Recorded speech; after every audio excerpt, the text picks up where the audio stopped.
Here in central Ohio, a small community is dealing with dirty water. NBC4's Renee LaSalle is in Millersport with that story. What are we talking about here?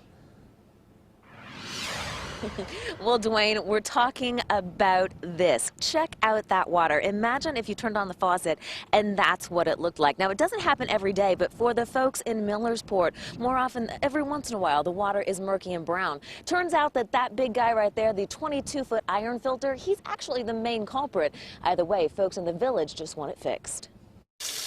This is in Millersport. This is our water. That cell phone video taken by Rick Thompson pretty much says it all. Yeah, so needless to say, I'm not drinking that. Millersport has a water problem. It's disgusting. Rick's wife Teresa says when the water's brown, so is your bathtub, your toilet, and your sink. Looks like I don't clean.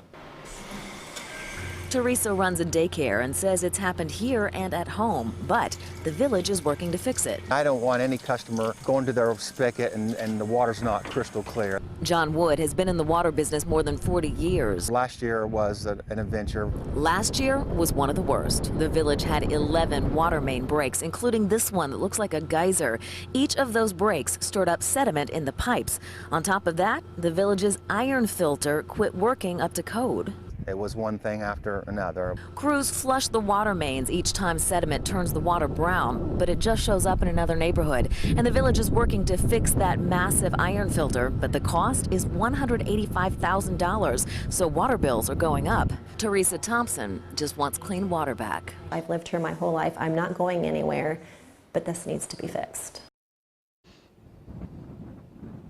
Now, Wood said the chemistry in the water had to be adjusted so that the lead in the iron water, or iron levels rather, were safe to drink. He says that once the iron filter is fixed, it'll mean they'll have to use fewer chemicals so it'll taste better. Plus, he says it will also clean up the sediment problem. Now, he's aiming for June 1st, but if weather cooperates, it could be as soon as April. Reporting in Millersport, Renee LaSalle, NBC4.